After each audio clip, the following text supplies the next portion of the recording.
Assalamualaikum warahmatullahi wabarakatuh. Jumpa kembali Bapak Ibu di channel Olahraga Digital. Di kesempatan kali ini akan berbagi video terkait pembahasan kisi-kisi UP untuk PPG Teknik Informatika atau Teknik Komputer dan Informatika.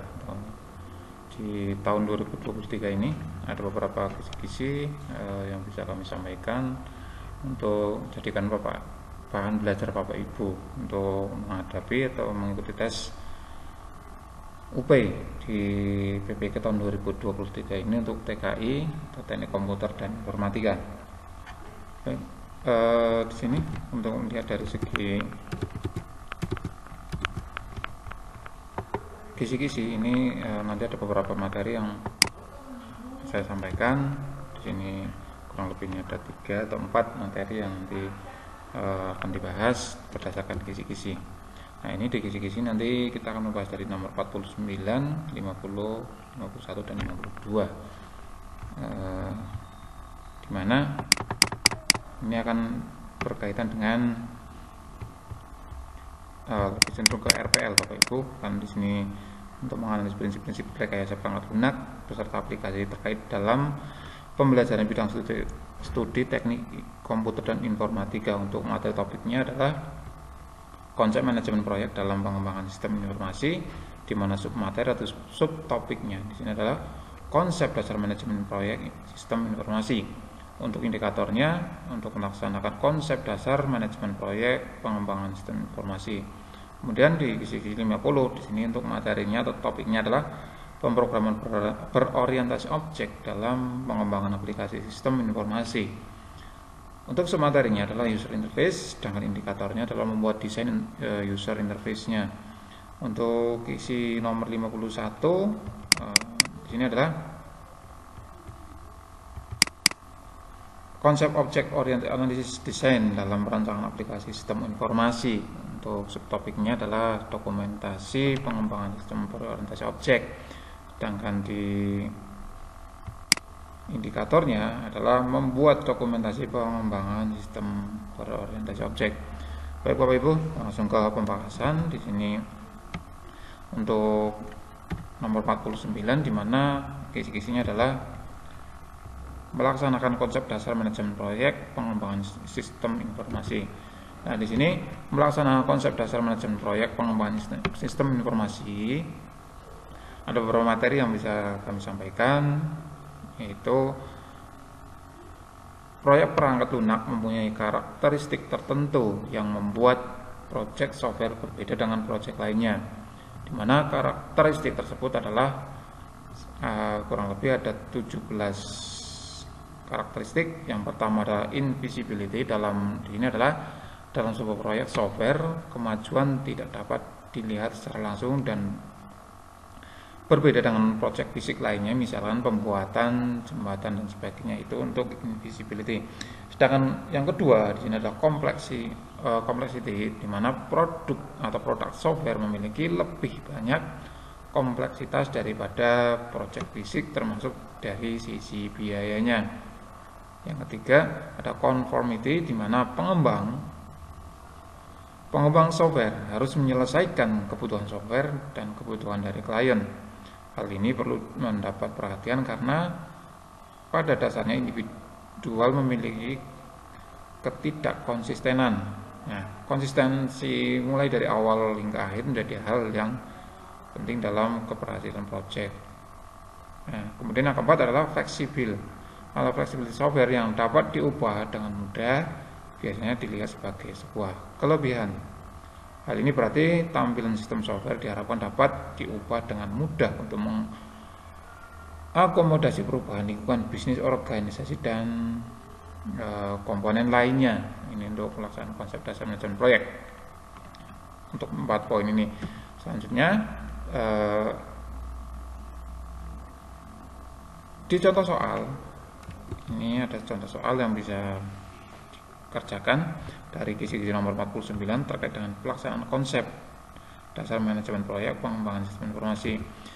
Ini ada soal, yaitu pengembangan sistem informasi harus benar-benar menyesuaikan kebutuhan software yang dikembangkan dan kebutuhan dari klien. Sifat pengembang ini dikenal dengan istilah invisible, yang kedua yang B adalah comfort, yang C adalah complex, D adalah flexible, yang D dependent.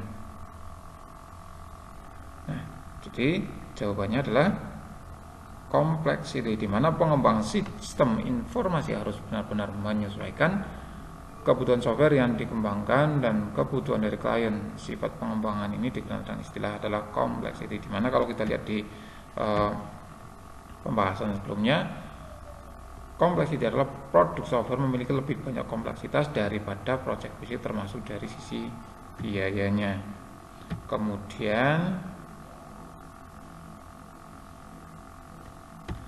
Kemudian ada invisible. Apa itu invisible? Di mana sebuah proyek kemajuannya tidak dapat dilihat secara langsung dan berbeda dengan proyek fisik lainnya, misalnya pembuatan jembatan dan sebagainya. Kemudian ada comfort, di mana comfort adalah pengembang software harus menyesuaikan kebutuhan software dan kebutuhan dari klien. Hal ini perlu mendapat perhatian karena pada dasarnya individual memiliki ketidakkonsistenan. Sedangkan fleksibel adalah software yang dapat diubah dengan mudah, biasanya dilihat dari sebagai sebuah kelebihan dari software itu sendiri. Nah, ini jadi contoh soalnya di sisi nomor 49, di mana melaksanakan konsep dasar manajemen proyek pengembangan sistem informasi adalah pengembang sistem informasi harus benar-benar menyesuaikan kebutuhan software yang dikembangkan dan kebutuhan dari klien. Nah, sifat ini dikenal dengan istilah complexity. Lanjut yang ke-50, di mana sub materinya adalah user interface, sedangkan indikatornya adalah membuat desain interface. Di materi nomor 50 adalah membuat desain user interface. Nah, dari Debauchy ini mengemukakan bahwa terdapat 17 prinsip yang harus dipahami para perancang sistem, terutama untuk mendapatkan hasil maksimal dari tampilan yang dibuat atau user interface-nya. Ada 17. Yang pertama, ada user compatible, yang bisa berarti kesesuaian tampilan dengan tipikal dari user, karena berbeda user bisa jadi kebutuhan tampilannya berbeda-beda. Misalnya, jika aplikasi diperuntukkan bagi anak-anak, maka jangan menggunakan istilah atau tampilan orang dewasa, ataupun sebaliknya. Biasanya untuk anak-anak itu biasanya ikonnya adalah kartun dan sebagainya misalkan. Kemudian ada produk compatible. Ada istilah ini mengartikan bahwa produk aplikasi yang dihasilkan juga harus sesuai, memiliki tampilan yang sama atau serupa, baik untuk user yang awam maupun yang ahli. Jadi nanti penggunaannya adalah antara orang pengguna baru dengan orang yang sudah familiar dengan aplikasi tersebut, itu tampilannya sama. Itu adalah product compatibility. Kemudian ada task compatibility, berarti fungsional dari task atau tugas yang ada harus sesuai dengan tampilannya. Misal untuk pilihan report, atau orang akan langsung mengartikan akan ditampilkan laporan, sehingga tampilan yang ada bukanlah tipe data atau dari sisi pemrograman. Jadi yang ditampilkan adalah hasil reportnya atau hasil output finish dari reportnya. Selanjutnya yaitu workflow atau workflow compatibility, di mana aplikasi bisa dalam satu tampilan untuk berbagai pekerjaan.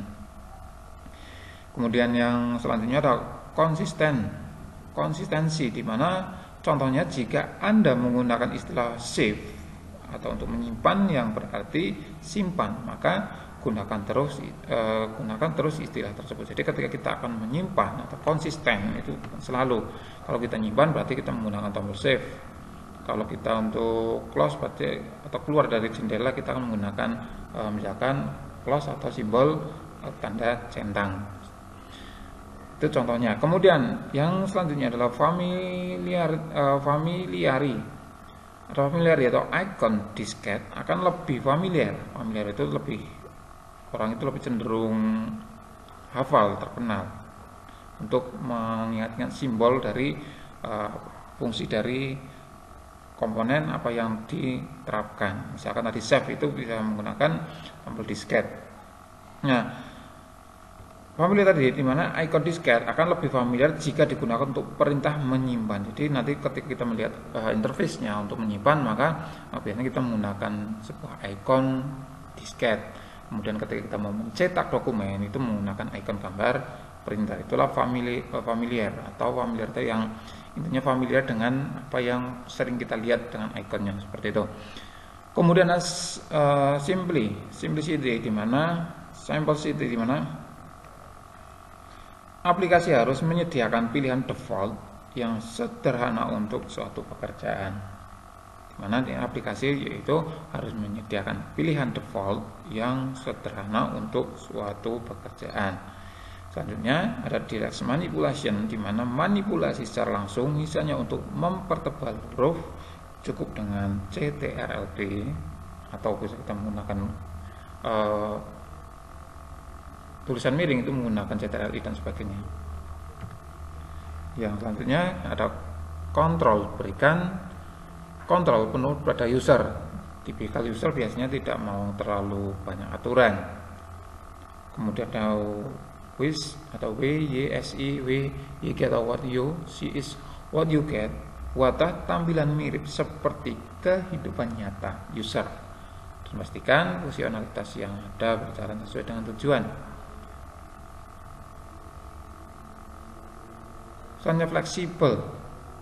Tool alat yang bisa digunakan user jangan hanya terpaku pada keyboard atau mouse saja, melainkan icon yang bisa kita lihat, misalkan tadi ketika kita mau print, misalkan kita menggunakan icon printer, ketika kita mau menyimpan menggunakan icon disket.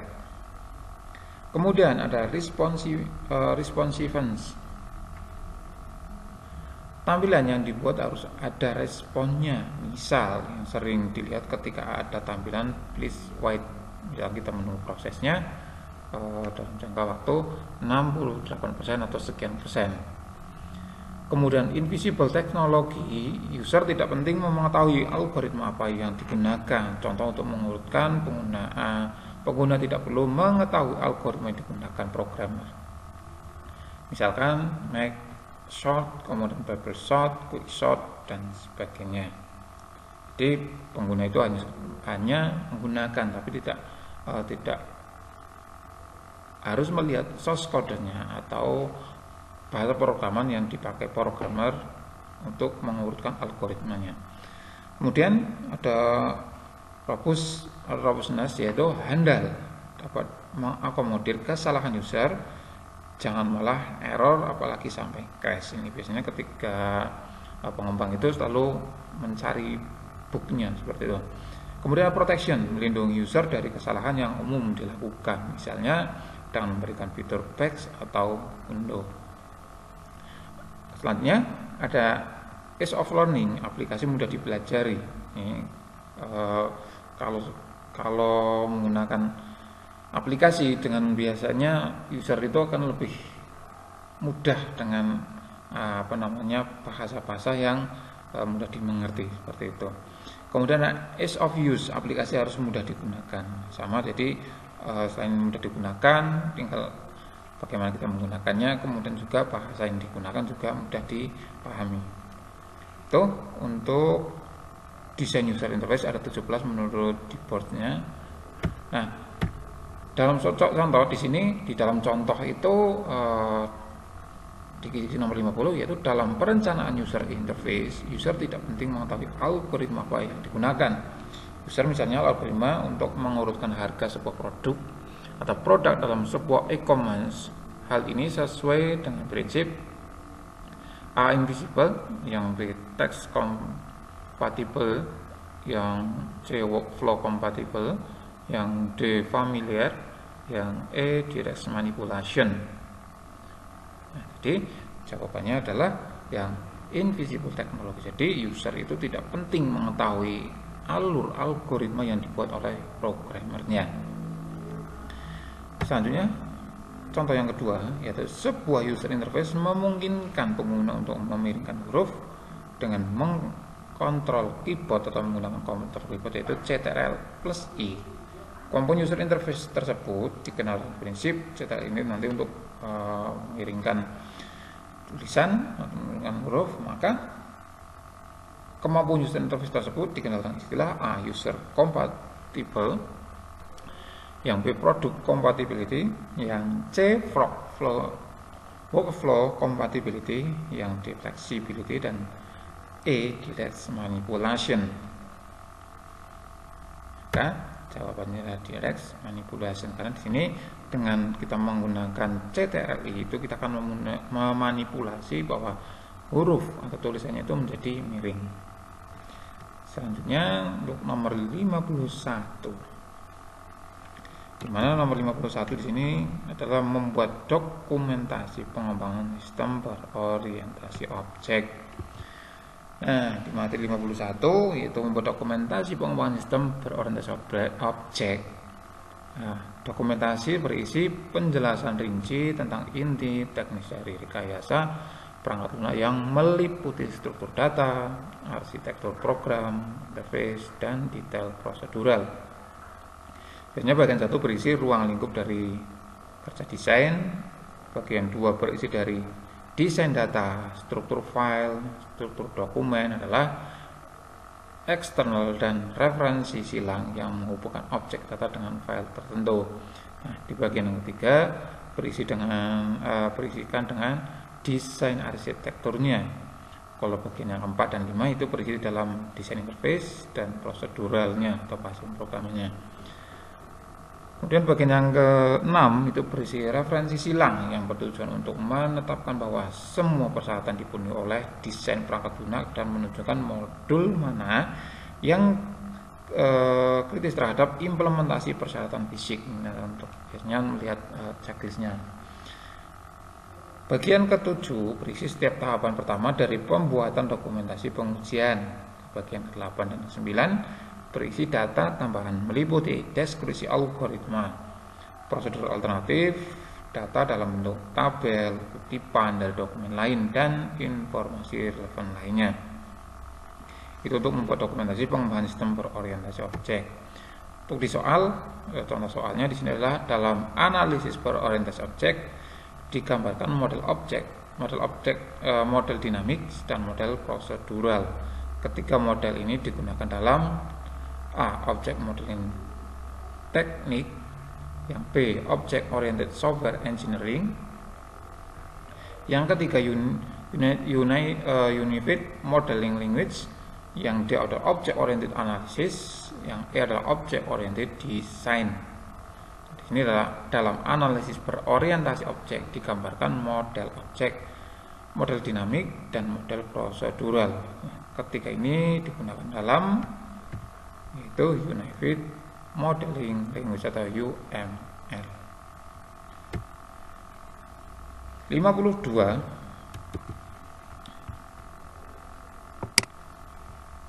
Di 52, kisi-kisi 52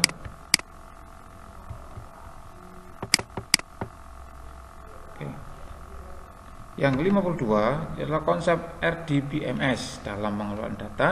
Kemudian ada replikasi basis data. Untuk indikatornya adalah membuat replikasi basis data dalam sistem manajemen basis data. Kalau kita lihat di materi, membuat replikasi basis data dalam sistem manajemen basis data yaitu ada dua, yaitu replikasi sinkronus dan replikasi asinkronus. Di mana replikasi sinkronus merupakan replikasi dilakukan secara real time antara master dan slave. Jadi keseluruhan proses penulisan pada disk master dan slave harus selesai dilakukan terlebih dahulu sebelum beranjak ke transaksi selanjutnya. Nah, untuk jenis replikasi ini kebutuhan akan performasi sistem yang tinggi harus dipertimbangkan terkait dengan kecepatan, jarak antara site dan nodenya. Keuntungannya dimiliki dari jenis ini adalah menyediakan recovery yang konsisten karena sinkronisasi data terjaga. Jadi replikasi sinkronus di sini adalah replikasi yang dilakukan secara real time, di mana antara master dan slave-nya, itu keseluruhan proses penulisan pada disk master dan slave harus diselesaikan terlebih dahulu sebelum melanjutkan ke tahapan berikutnya atau transaksi selanjutnya. Sedangkan yang kedua adalah replikasi asinkronus, merupakan proses replikasi terjadi setelah transaksi di mana master selesai dilakukan. Pertukaran data dilakukan secara buffering. Data akan diletakkan dalam sebuah buffer terlebih dahulu. Kemudian pada jangka waktu tertentu akan direplikasi ke disk slave-nya. Kemudian jenis replikasi ini tidak menjamin kesinkronan data apabila salah satu set atau noda mengalami crash saat replikasi belum selesai dilaksanakan. Keuntungan yang dimiliki dari jenis ini adalah efektivitas biaya proses transaksi itu lebih murah, karena di sini proses pembackupannya itu replikasinya itu tidak, penggandanya tidak secara langsung atau secara real time, jadi akan ditampung terlebih dahulu kemudian akan dilanjutkan untuk proses replikasinya. Itu untuk replikasi asinkronus. Jadi materi yang ke-52 atau membuat replikasi basis data dalam sistem manajemen basis data itu ada dua, yaitu sinkronus dan asinkronus, di mana sinkronus itu dilakukan secara real time, sedangkan asinkronus itu harus dilakukan secara bertahap, tidak on time atau tidak real time. Kemudian untuk contoh soalnya di sini, keseluruhan proses penulisan pada disk master dan slave harus selesai dilakukan terlebih dahulu sebelum beranjak ke transaksi selanjutnya. Pernyataan tersebut merupakan proses A. Replikasi sinkronus, B. Replikasi asinkronus, C. Replikasi master slave, D. Replikasi slave master slave, dan E. Replikasi homogen. Maka jawabannya adalah replikasi sinkronus, karena di sini penulisan pada disk master dan slave harus diselesaikan, harus selesai dilakukan terlebih dahulu sebelum beranjak ke transaksi selanjutnya. Selanjutnya 53. Untuk indikatornya di sini adalah subtopiknya adalah konsep basis data pada RDBMS, sedangkan untuk indikatornya adalah menerapkan konsep basis data pada RDBMS. Menerapkan konsep basis data pada RDBMS atau rancangan database management system, maka materinya adalah dibandingkan dengan sistem data yang berbasis kertas, DBMS memiliki beberapa keunggulan, yaitu mengurangi redundansi, di mana data yang sama pada beberapa aplikasi cukup disimpan sekali saja. Kemudian ada integrity, di mana data tersimpan secara akurat. Kemudian yang ketiga, menghindari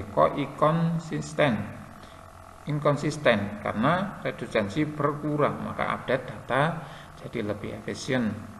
Keempat, penggunaan data bersama. Data yang sama dapat diakses oleh beberapa user pada saat bersamaan. Ini biasanya data itu bisa dipakai untuk beberapa pengguna. Misalkan ada istilah nanti dalam sebuah use case-nya, ada dalam basis data itu adalah one to many atau many to many atau many to one atau one to one, misalkan seperti itu. Kemudian yang kelima adalah menyangkut keseragaman penyajian data. Yang keenam adalah menyeimbangkan kebutuhan, dapat ditentukan prioritas suatu operasi, misalnya antara update dengan retrievalnya seperti itu. Kemudian untuk contoh soalnya, urutan langkah-langkah dalam DBMS untuk pengolahan query.